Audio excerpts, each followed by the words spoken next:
2014 ఎన్నికల్లో టీడీపీ సాధించిన విజయంతో విభజిత ఆంధ్రప్రదేశ్ రూపురేఖలు 5 ఏళ్లలోనే మారనున్నాయని ఆశించిన ప్రతి ఒక్కరికి వారి అంచనాల మేరకు ప్రభుత్వం నుంచి అభివృద్ధి అందలేదని చెప్పాలి.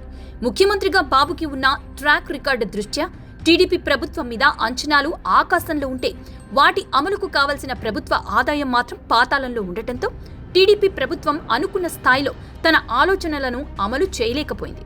రాజధాని ప్రకటన, అందుకు తగ్గ అనుమతులు, తాత్కాలిక సచివాలయం, హైకోర్టు, ఇతరత్రా భవనాల నిర్మాణం పూర్తయినప్పటికీ వైసీపీ చేసిన దుష్ప్రచారానికి టీడీపీ అధికారానికి దూరమైంది. అయితే ఇప్పుడు 2024లో మరోమారు అధికారం చేపట్టిన టీడీపీ కూటమి ఈసారి తన లక్ష్యాలను పూర్తి చేయాలనే దృఢ సంకల్పంతో ఉంది.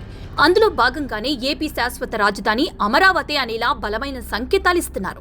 అందుకు తగ్గట్టే 5 ఏళ్ల అమరావతి అరణ్య రోదనకి మహర్దశ పట్టేలా రాజధాని చుట్టూ ఔటర్ రింగ్ రోడ్ నిర్మాణం, ప్రభుత్వ అధికారుల భవన నిర్మాణాలు, ఎమ్మెల్యే క్వార్టర్స్, రోడ్డు రవాణా వ్యవస్థ పునరుద్ధరణ వంటి వాటిపైన ప్రభుత్వం సీరియస్ గా ఫోకస్ పెట్టింది. అలాగే చంద్రబాబు కూడా రాజధానిలో తన ఇంటి నిర్మాణానికి శ్రీకారం చుట్టారు. ఇలా రాజధాని నిర్మాణంతో పాటుగా అటు ఎన్నికల హామీలో ఇచ్చిన సూపర్ 6 అమలు కోసం కూడా నిధుల వేట మొదలుపెట్టింది.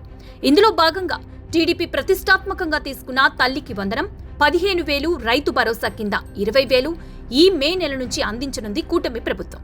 అయితే ఉచిత గ్యాస్ సిలిండర్ పథకాన్ని ఇప్పటికే అమలులోకి తెచ్చిన కూటమి ప్రభుత్వం ఎటువంటి వాలంటీర్ల సహాయం లేకుండానే నెల మొదటి రోజులోనే పెన్షన్ 4,000 రూపాయలను లబ్ధిదారుల ఇంటికే వెళ్లి అందిస్తుంది.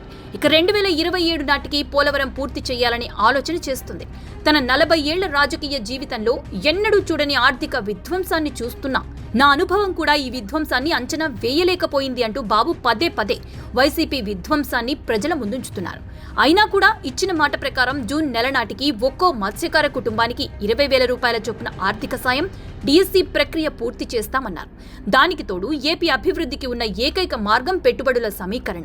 ఆ పనిని కూడా సమర్థవంతంగా పూర్తి చేసి ఏపీని పొరుగు రాష్ట్రాలకు పోటీగా నిలబెట్టడానికి బాబు తన 40 ఏళ్ల రాజకీయ అనుభవాన్ని, లోకేష్ తన రాజకీయ భవిష్యత్తును పెట్టుబడిగా పెట్టి పరిశ్రమల రాక కోసం అహర్నిశలు శ్రమిస్తున్నారు. వీటితో పాటుగా గత టీడీపీ ప్రభుత్వ హయాంలో జరిగిన తప్పిదాలను సరిదిద్దుకొని వైసీపీ దుష్ప్రచారాలను ఎప్పటికప్పుడు ప్రజల్లో ఎండగడుతున్నారు. ఇలా ఈ 5 ఏళ్లలోని రాష్ట్ర రాజధాని నిర్మాణం, పోలవరం పూర్తి, పారిశ్రామిక ప్రగతి, సంక్షేమ కార్యక్రమాల అమలు, అలాగే పార్టీ బలోపేతానికి కావలసిన ప్రణాళికలు, అన్ని అంశాల మీద బాబు స్పష్టమైన ప్రణాళికతో టీడీపీ నిర్దిష్టమైన లక్ష్యం దిశగా వడివడిగా అడుగులు వేస్తున్నట్లు కనిపిస్తుంది.